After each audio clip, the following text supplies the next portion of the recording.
Many days Mr. Yedurappa was there without an expansion. Only he and his father only enjoyed, no? So by today we can expect. Okay ಈಗ ಕಾವೇರಿ ಸಂಬಂಧಪಟ್ಟಂತೆ ಸರ್ವ ಪಕ್ಷದ ಸಭೆಯನ್ನು ಭಾನುವಾರ 11 ಗಂಟೆಗೆ ಕೃಷ್ಣಾದಲ್ಲಿ ಕರೆದಿದ್ದೇನೆ.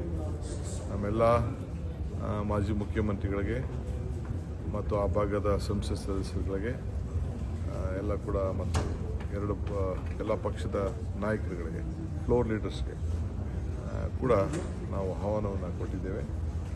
ಅವರೆಲ್ಲ ಬಂದು ಪಾರ್ಟಿಸಿಪೇಟ್ ಮಾಡೋಕ್ಕೆ ಆಲ್ ಪಾರ್ಟಿ ಮೀಟಿಂಗನ್ನು ಕರೆದು ಚರ್ಚೆ ಮಾಡ್ತೇವೆ.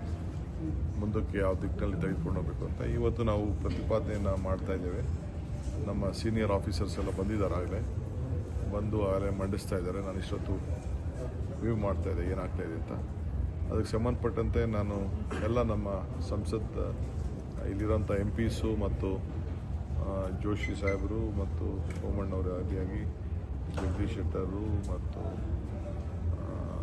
ಬೊಮ್ಮಾಯಿಯವರು ಎಲ್ಲ ಮಾತಾಡಿದ್ದೀವಿ. ಅವರು ಎಲ್ಲ ಅವ್ರ ಕೈಲಿ ಏನು ಶಕ್ತಿ ಮೇಲೆ ಅವರೆಲ್ಲ ಸಹಕಾರ ಕೊಡ್ತಾ ಇದ್ದಾರೆ ರಾಜ್ಯದ ಹಿತಕ್ಕೆ.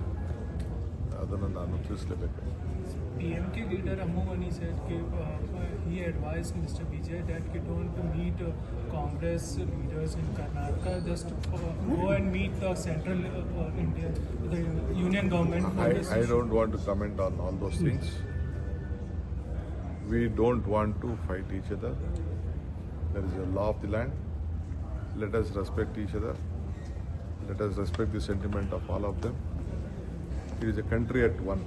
Sir, cabinet expansion, sir.